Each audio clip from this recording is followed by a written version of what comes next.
Twitter ने एक फैसला किया है और इस फैसले का असर न सिर्फ ट्विटर यूज़र पर होगा बल्कि सोशल मीडिया यूज़ करने वाले सारे लोग इससे किसी न किसी तरह से प्रभावित होंगे। फैसला इतना है कि ट्विटर जो वेरिफिकेशन बैज देता है, जिसको ब्लू टिक भी बोलते हैं, उसके लिए अभी तक का जो एक सिस्टम था उसको उन्होंने चेंज किया है। और इस बारे में और समझने के लिए हमारे पास एक खास मेहमान है, सुप्रीम कोर्ट के एडवोकेट नितिन मेश्राम जी। बहुत बहुत स्वागत है आपका। Thank you so much. Nitin ji, क्या हुआ है? ट्विटर ने अब वेरिफिकेशन का जो सिस्टम बदला है और अब वो कह रहे हैं कि $8 लेकर हम आपको हर महीने का वेरिफिकेशन की एक फ़ीस लेंगे। तो ये सिस्टम पूरे कन्वर्सेशन को किस तरह से बदलेगा और ये फैसला क्या है? बेसिकली ट्विटर के ऊपर कई सालों से बहुत आरोप लग रहे थे और आरोप मुझे लगता है वो सच साबित हुए कि ट्विटर जो है कुछ पर्टिकुलर लोगों को ब्लू वेरीफाइड बैच देकर उनके कम्युनिकेशन को एक्सीलरेट कर रहा था और एक ओपिनियन बिल्ड कर रहा था। और ओपिनियन बिल्ड करके सोसाइटी में उस तरह का ओपिनियन परकोलेट कर रहा था और ये बहुत सारे लोगों के ध्यान में आई बात और उन्होंने इसके खिलाफ कैंपेन चलाया, वर्ल्ड वाइड कैंपेन चलाया। इनफैक्ट आपको कह रहा हूँ कि यूएस में भी चला है और इंडिया में भी, तो आप जानते हैं ये बहुत बड़ा कैंपेन चला है। इस सिस्टम को इलान मस्क ने ये कहा है कि ये लॉर्ड्स और पीजेंट्स का सिस्टम है। बेसिकली उन्होंने कहा है कि ये सिस्टम बहुत शोषणकारी सिस्टम है, अन्यायकारी सिस्टम है, या फिर आप ये कह सकते हैं कि very unequal kind of system this is. उसने कहा कि मैं जनता के हाथ में पावर दूंगा। राइट। तो मतलब एक जो ट्विटर जिस तरह से चल रहा था, जो एक सिस्टम अभी तक उन्होंने बना रखा था कि कन्वर्सेशन के 2 लेयर्स उन्होंने बनाए थे। एक वो लोग होंगे जो कन्वर्सेशन शुरू करेंगे या कन्वर्सेशन को ड्राइव करेंगे, जिनको कि ब्लू बैज मिलेगा। बाकी एक लार्ज मासेस होगी जो या तो ताली बजाएगी, लाइक करेगी, खुश होगी, दुखी होगी। तो एक जनता होगी और एक क्लास होगा, जेंट्री होगी।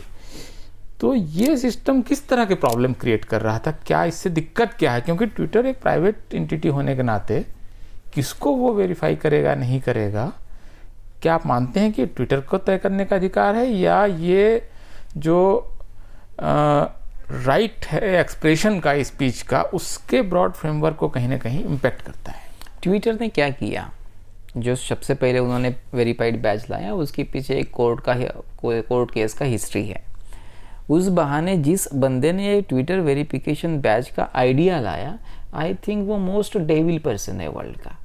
आई think the idea, the person may not be a devil but the idea was the devil's one.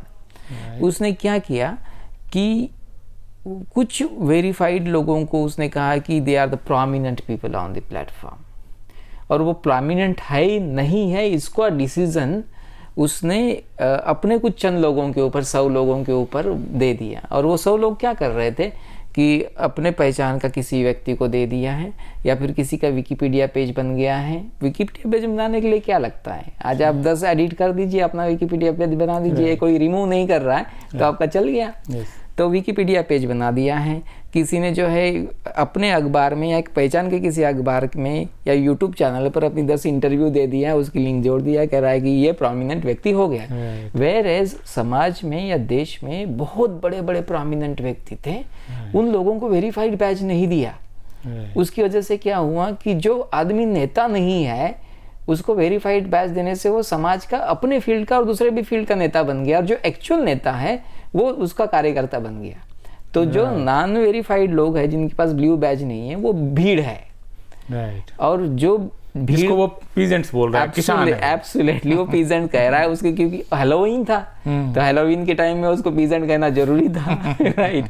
तो उसने कहा कि ये पीजेंट्स है, बट मुझे लगता है ये बहुत उससे भी बड़ी समस्या है। और ये एलन मस्क जानता है ये समस्या। जब उसने ट्विटर खरीदने का प्रॉमिस किया तो उसने कहा कि मेरी प्रायोरिटी होगी कि मैं इस दुनिया में फ्रीडम ऑफ स्पीच को फ्री करूंगा, जो कैप्टिवेट करके रखा है।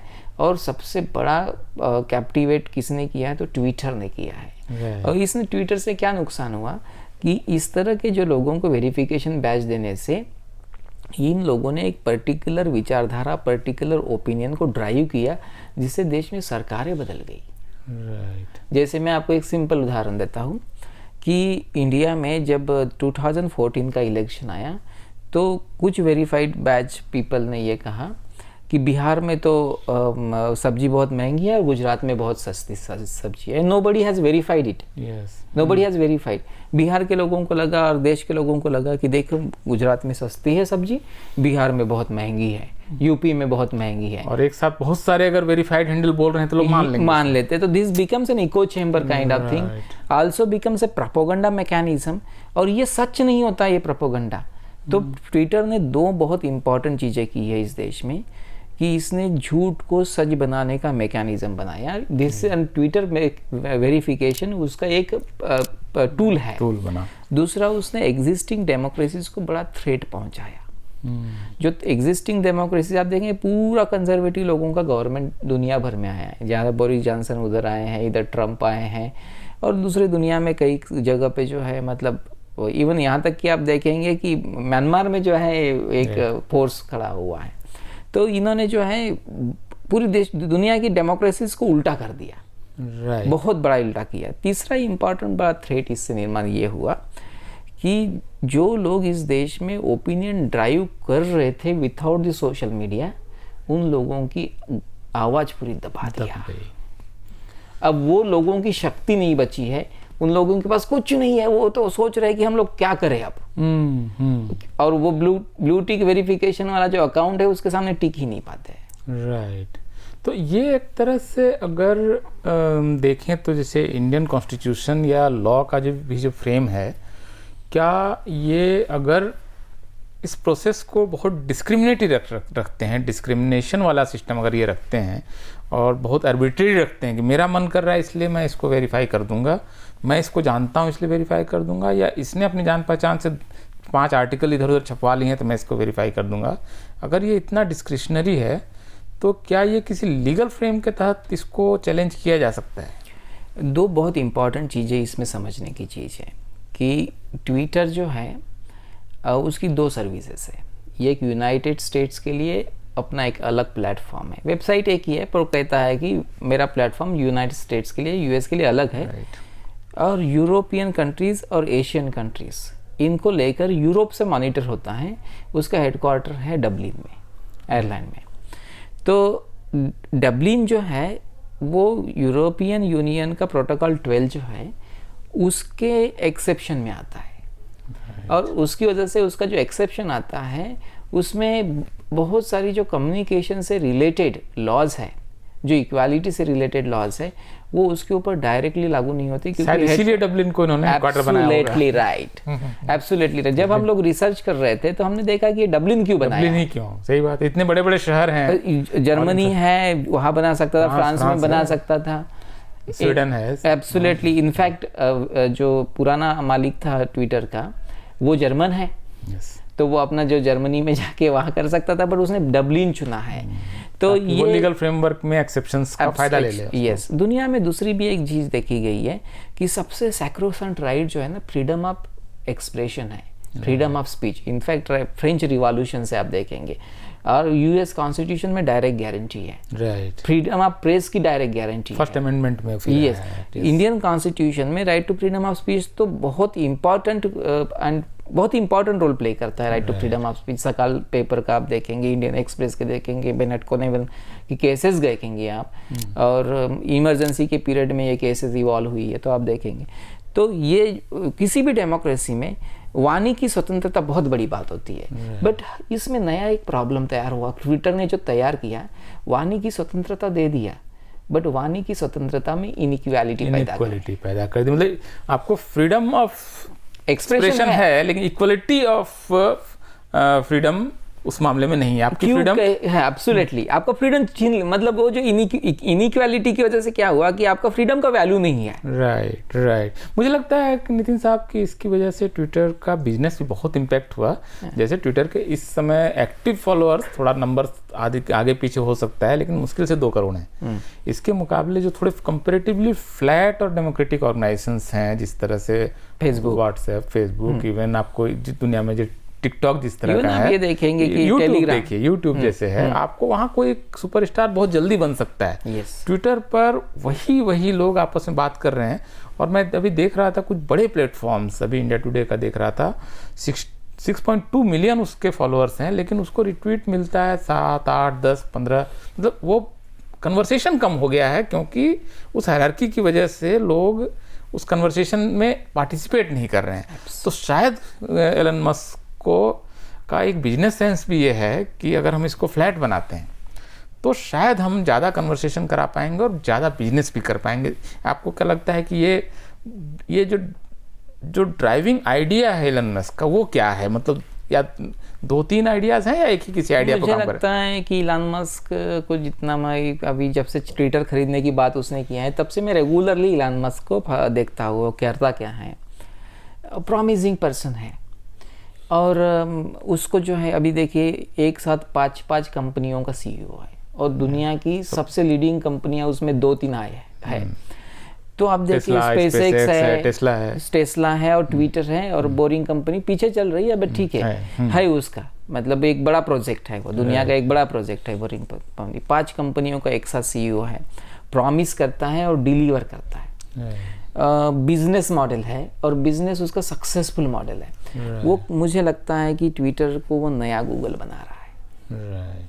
It is a new Google. आज आप देखेंगे, आज 3 या 4 साल देखिए, 3-4 साल में आप देखेंगे कि Twitter is a new Google. और इसके माध्यम से वो 2 चीज़ें करने वाला है। उसका जो रेवेन्यू मॉडल है, जैसे गूगल अपने रेवेन्यू मॉडल की वजह से डूब रहा है, वो रेवेन्यू मॉडल को कंप्लीटली ओवरटर्न कर रहा है। और कह रहा है कि पैसा हम कमाएंगे लेकिन जनता के जेब से, हम कारपोरेट के जेब से नहीं कमाएंगे। और उसकी वजह से उसकी आइडिया का जो सेंटर पॉइंट है वो है एक पर्सन, उसके जेब से उसको पैसा निकालना है। और उसकी वजह से वो जो है उसके साथ धोखाधड़ी नहीं कर सकता। ट्विटर बाकी लोगों के साथ धोखाधड़ी इसलिए कर रहा था कि इनसे तो पैसा ले नहीं रहा है। ये इनको बोल रहा है कि मैंने तुमको बुलाया नहीं, तुम क्यों हो यहाँ, तुम क्यों आए हो। सही बात। एलन मस्क को ये लोग कहेंगे कि मैं तुम्हें पैसा देता हूँ, तुम आप, और पैसा देने से क्या होता है, कोई चीज राइट्स आ जाती है फिर। एब्सोल्युटली कंज्यूमर प्रोटेक्शन एक्ट आ जाता है कि मैंने पैसे दिए, अब तुम मुझे क्यों हटा रहे हो, या तुम मैंने पैसे दिए, तुम मुझे रिस्ट्रिक्ट क्यों कर रहे हो। तो ये क्लेम्स आ जाएंगे जैसे ही कोई आदमी पैसे दे देगा। 1 रुपया देते ही आपको ये माचिस की डिबिया खरीदी, 1 रुपये दिए, और इस माचिस की डिबिया में 50 तिल्ली होनी चाहिए, 40 क्यों है, ये क्लेम बन जाता है। तो ये क्लेम एक्चुअली मुझे लगता है कि लोगों का बन जाएगा। 2 चीज़ें मुझे और उसमें एक्सपेक्टेशन है कि with in the period of 6 months to 1 year आप देखेंगे कि ट्विटर एक टिकटॉक है, ट्विटर एक शॉर्ट्स वीडियो जैसे आपका इंस्टाग्राम पे है वो है। ट्विटर पे पॉलिटिशियंस को बहुत ज़्यादा रोल नहीं रहने वाला है। Twitter will become a public square, purely public sphere. और धीरे धीरे आप देखेंगे कि यहाँ से पॉलिटिशियंस भागते हुए नजर आएंगे आपको। और दूसरे 2 कारण हैं। पॉलिटिशियंस को इसलिए फॉलो कर रहे थे कि ब्लू चेक मार्क दिख रहा था, और ट्विटर पहले जो है डॉर्सी के टाइम में उसको दे रहा था और फ्री में दे रहा था, मांगो इतना सबको बांट रहा है। उसको लगता था कि ये लोग ड्राइव कर रहे हैं, ट्रैफिक ड्राइव कर रहे हैं, दे आर दी इन्फ्लुएंसर्स। अरे बनाता था या फिर कुछ लोग होते थे ओरिजिनल। ये इलॉन मस्क ने क्या किया है कि हर आदमी को इन्फ्लुएंसर बनाने का मौका दिया जो एक तरह से टिकटॉक या इस लेवल पर है। या उतना एक लेवल का फ्लैट जो सिस्टम है, मुझे लगता है कि फेसबुक का भी काफी कंपेटिटिव फ्लैट है, हालांकि वहां भी ब्लू चेक है। मुझे लगता है ये समस्या ट्विटर ने शुरू की। पहले वो ब्लू चेक उसके पास नहीं था, फेसबुक पे नहीं था ये। जब इसने लाया तो मजबूरी में उसने लाया। मतलब इनफैक्ट फेसबुक क्या कर रहा है कि बहुत सारी चीजों को रिप्लिकेट कर रहा है। जैसे ट्रम्प को हटाना है, ट्विटर ने पहले हटाया, बाद में फेसबुक ने हटाया। तो जो फेसबुक का जो बोर्ड है, मुझे लगता है कि ये बहुत अच्छा फैसला नहीं था ट्विटर का कि वो ट्रम्प को हटाए, क्योंकि जो आदमी बिजनेस के हिसाब से देखें तो वो कन्वर्सेशन ड्राइव कर रहा था। दूसरा एक आइडिया है, एक आइडियोलॉजी है, उस आइडियोलॉजी से आप डिसएग्री कर सकते हैं, लेकिन मैं आपसे डिसएग्री कर रहा हूँ इसलिए मैं आपको नहीं सुनूंगा और आपको बोलने नहीं दूंगा। ये मुझे लगता है डेमोक्रेसी के बेसिक प्रिंसिपल्स के खिलाफ है। और इस मामले में तो मुझे लगता है कि कंगना रनावत को भी जो इन्होंने ब्लॉक किया वो बहुत ही गलत फैसला है, क्योंकि कंगना रनावत जो बोल रही हैं, अगर उसमें कोई इलीगलिटी है तो आप कोर्ट जाइए, उनको सजा दिलाइए, लेकिन आपने तय किया कि ये जो बोल रही हैं ये गलत है, या जैसा मैं चाहता हूँ वैसा नहीं बोल रही हैं, इसलिए मैं कंगना रनौत को आउट कर दूंगा। ये अपने आप में मुझे लगता है कि बहुत ही मतलब आर्बिट्री है, बहुत ज़्यादा आर्बिट्री। एब्सोल्युटली, मैं 100% 101% आपसे एग्री करता हूँ। इसमें एक लीगल इशू देखने की ज़रूरत है। 96 में बिल क्लिंटन के टाइम में इंटरनेट इवॉल्व हुआ। द लीगल जो फ्रेमवर्क है वो बिल क्लिंटन का है। बिल क्लिंटन ने CDC एक्ट, जिसको कम्युनिकेशन डिसेंसी एक्ट कहते हैं, वो लाया। उसमें उसने 230 CDC कहते हैं, उसमें ये कहा कि आप यदि पब्लिशर रहते हैं तो you will be liable for prosecution for the contents published on your platform. Right. But if you do not become a publisher, then you will not be liable. So platforms are not liable for whatever is there. Absolutely. Okay. So, but उसकी condition क्या है कि you will not be a publisher. So publisher means you are not editing any of the opinion. Right. You are not manipulating any of the opinion. You are not promoting it. You are not suppressing it. Anything. Then only you are getting then only you will get the protection. Jack Dorsey और जो Indian lady थी विजया गड्ढे, इन लोगों ने क्या किया कि ये जो लॉ है यूएस का, उसको ओवरटर्न कर दिया। जैसे कोई ट्वीट है, उसको फ्लैग कर देते थे कि ये manipulative video, manipulative tweet. Absolutely, this is a publishers job, editors job. अब न्यूज़पेपर बन गया है। तो उन्होंने 230 CDC का डे लाइट वायलेशन किया है, but nobody has taken a cognizance of it. लोग बोल रहे थे। इनफैक्ट मैं आपको कह रहा हूँ कि सीनेट के टेक्नोलॉजी कमेटी में जैक डॉर्सी को बुलाया और उसको पर्टिकुलरली आप देखेंगे कि जो रिपब्लिकन पार्टी के जो नेता है, उन्होंने बहुत डांटा उसको। टेड क्रूज ने जो है बहुत डांटा उसका। Who the hell you are, he said. Who the hell you are. उसने कहा कि आप क्या समझते हो कि तुम हमारे वीडियो, ट्रम्प के वीडियो, बाकी लोगों को कुछ भी फ्लैग कर दोगे? ये पावर आपको किसने दिया है? और इसी की वजह से ट्विटर को उन्होंने बेचा। This is the only reason I think. Second and most important reason कि कैंपेन जो इंडिया में चले, ट्विटर वेरिफिकेशन के खिलाफ कैंपेन चले, डिस्क्रिमिनेटरी रूल्स के खिलाफ कैंपेन चले, एंड थर्ड मोस्ट इंपॉर्टेंट चीज़ है कि जो unequal distribution of digital tools, ये नया कंसेप्ट हम लोगों ने लाया है कि जो डिजिटल टूल्स है, जैसे verification checkmark is a digital tool. Hierarchy create करना। यस, जो ट्विटर स्पेसेस है, डिजिटल टूल है। तो जो किसी को आप दे रहे हो और किसी को नहीं दे रहे हो, आप डिसाइड कर रहे हो, और कैसे डिसाइड कर रहे हो बता भी नहीं रहे हो। यस, वो उसका पूरा ओपेक है, पूरा कंप्लीटली ओपेक है। And I tell you, such a discriminatory method is never existing anywhere in the world. India में राजाओं के जमाने में भी नहीं होगा इतना खराब मेथड। कि क्यों दिया पता नहीं है, क्यों हटाया पता नहीं है, क्यों ब्लॉक किया नहीं पता। Absolutely no, there is no reason for that. तो ये जो सिस्टम उन्होंने दिया, इसको इंडिया में चैलेंज हुआ, इसमें यूएस में भी चैलेंज किया, और उसमें जो है उनकी क्रेडिबिलिटी बहुत सिग्निफिकेंटली डाउन हो गया। वो कंपनी चलाने के मतलब लायक नहीं रहे। तो बिजनेस मॉडल उनका पूरा कोलैप्स कर गया था, रेवेन्यू आ नहीं रहा था, कन्वर्सेशन नहीं हो रहा था। कन्वर्सेशंस इतने कम हो चुके थे फिर ट्विटर के कि लोग आपस में बात ही नहीं कर रहे हैं। किसी के पास 90 लाख फॉलोअर हैं, वो एक ट्वीट कर रहा है और 10 ट्वीट नहीं आ रहा है। ये सिचुएशन हो गई थी। And I tell you, board को वेरीफाई कर रहा है, बॉट को वेरीफाइड किया है। ऐसे कुछ लोगों को वेरीफाइड कर दिया है जिनका नाम तुमने कभी नहीं सुना है। चिंटू पिंटू, इनको वेरीफाइड कर दिया है, बट जो देश का एक बड़ा प्रोमिनेंट व्यक्ति है उसको वेरीफाइड करने से मना कर दिया है।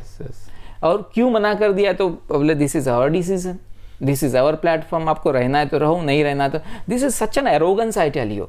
आई appreciate Jack Dorsey for one thing, that he thought of the Twitter. 2006 में उसने ट्विटर के बारे में सोचा, प्लान किया। Such an innovative idea. Facebook भी 2006 के आसपास आया है, ट्विटर भी उसी के पीरियड में आया है।